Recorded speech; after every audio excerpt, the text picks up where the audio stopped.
neka mi dao Bog da cijel naš narod progleda duhovno i pronađe svoju dušu, čime će biti spaseni i Kosovo i Metohija i cijela naša majka Srbija. Hvala vam.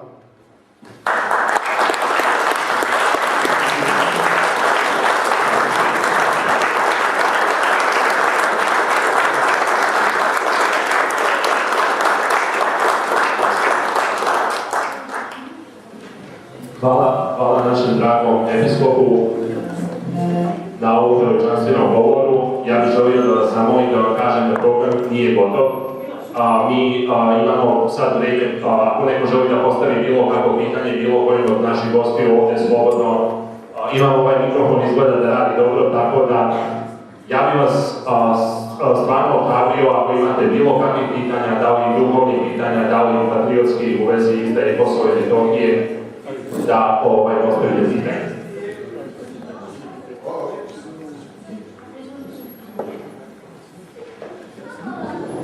Dobro večer, pomože Bog, oče Vladiko. Velika mi je čast da budem u vašem prisustvu i da vam izrazim reči podrške vašem herojskom borbi za našu srpsku dušu. Prvenstveno moje pitanje je trebalo da bude i biće upućeno gospodinu Hunteru, znači ja ću da pričam malo na engleskom, malo na srpskom, da bi gospodin Hunter razumeo. Mislim da je on izrazio nekoliko veoma interesantnih pitanja. So my question actually is going to be for Mr. Hunter, David. I really appreciate your pose. Znači, veoma mi je drago to što ste vi postavili pitanja. So I'm going to translate right away for Vladika and others because they don't understand fluent English. So I was basically my question is basically an answer to all your questions basically. Znači moje pitanje i odgovor na sva vaša pitanja, how actually everything is possible that is happening in Serbia, kako je sve moguće to što se dešava u Srbiji i Kosovo and Kosovo. And what is the answer? Šta je odgovor na to sve? My answer, šta je odgovor, moj odgovor na to sve, and my question to you, as a very simple answer, would be to you as a policeman, an honorable soldier, obviously, is to tell us something more about the great corruption or corruption cases that were happening on Kosovo. Da nam kažete nešto o slučajevima korupcije na Kosovu. When we went to Kosovo, we thought it was basically just we were there on a humanitarian mission. When I got to Pristina, I was going through the UN training. There was one instructor during the orientation who came in. He was from England, and he came in, threw his briefcase down on the table, and looked at us, and he said, "Whatever you know about Kosovo, forget it. I'm going to tell you what's really happening here." He said, "This whole mess is about organized crime." Maybe that's true, I don't know. But that's what he told us. He said that this is a prime route for trafficking in weapons, narcotics, and women. So if you have mafia that wants to do, that's a prime territory, that's prime real estate if you're in organized crime. I don't think that was the only reason that Albanians wanted Kosovo, but that was certainly a big factor. I mean, you look at the people that are in charge in Pristina now. A lot of them have ties with organized crime. Look, 80% of Europe's heroin goes through Kosovo. 80%. Now, where does that heroin start from? Anybody? Any guess? Afghanistan. There to the buyers. And that's one narcotic. So when I was there, I was only there for 1 year, as in an international, we were cautioned that not to go too deep on the organized crime thing, because you wouldn't get anywhere, one, because they're an extremely close group.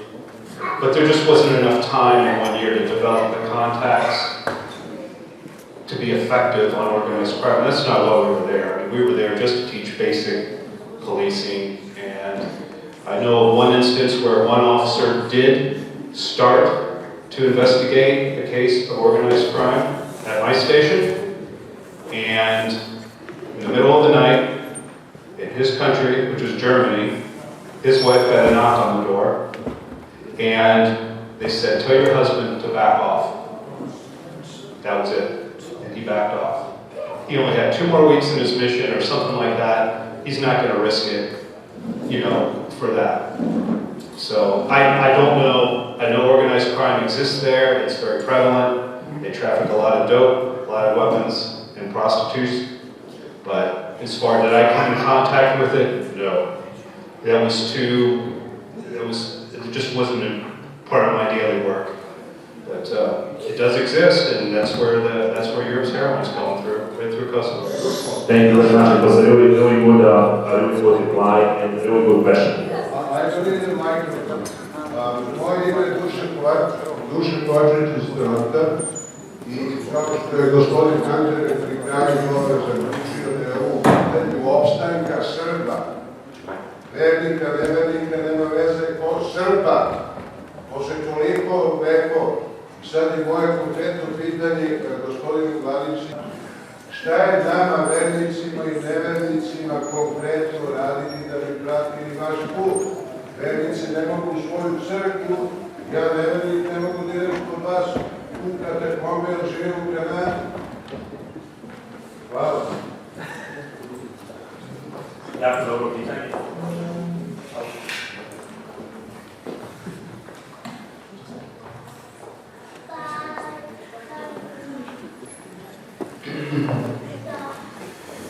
To je pitanje, brate,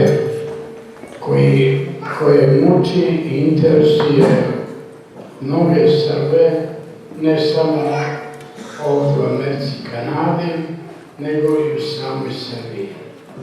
Jer i tamo ne mogu svi koji hoće, koji osjećaju suštinu problema, da dođu do katakombi.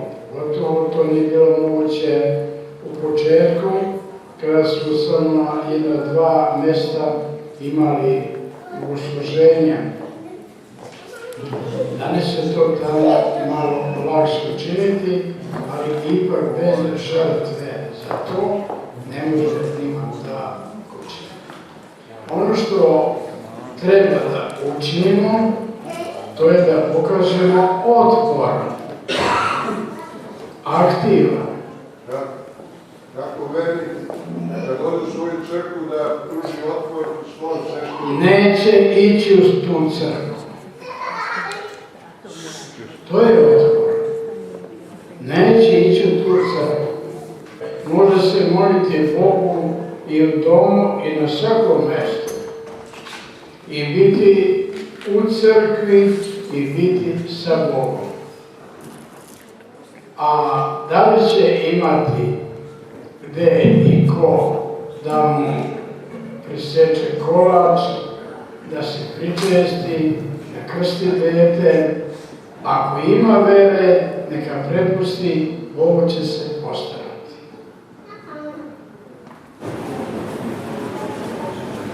Vaše preosveštenstvo, poštovani oci, Milan Čević, imam kratko pitanje. Evo sad nam je približava se vaskrsni post. Ne trebamo uzdignemo dušu, da uzdignemo dušu. Ja sam imao problema, bolnični problem bio za vrijeme božićnjeg posta. Trebao sam ovdje da se ispovjedi primjer pričešće. Na koji način, kad imamo takve ljude koji ne djeluju duhovno, sveštenicu, ne djeluju duhovno, na koji način mi da postignemo, na koji način da se ispovjedimo, kako da kažemo tom čovjeku kako da se Bogu ispovjedimo, kad znamo da taj čovjek, recimo, tuđe ispovijesti okolo priča. Kako da se s tim borimo najbolje staviti? Hvala.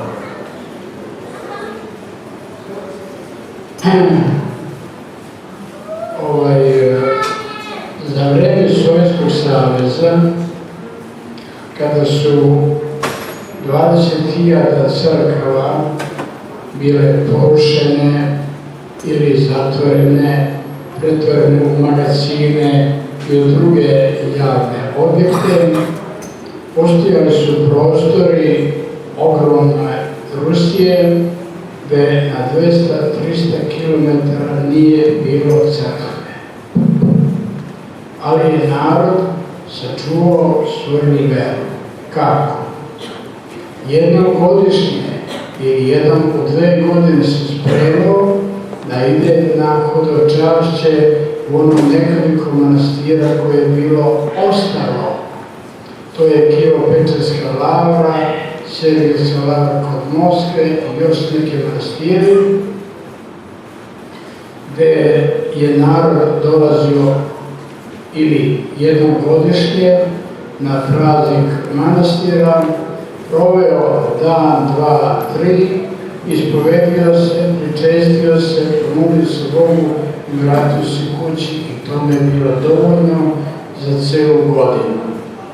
Nemoguće je ovim uslovima ovdje zadovoljiti vaše duhovne potrebe svakoga dana, ali bolje je i jednom godišnje otići u Arizonu, otići u manastir ovde Svete Trojice, nedaleko odavde, ili u neki drugi, ili dok je bio bio u Srpskom manastiru, jednom godišnje i time živjeti duhovno. Bolje to nego sledovati duhovne vođe koji nas odvode sa puta spasenja.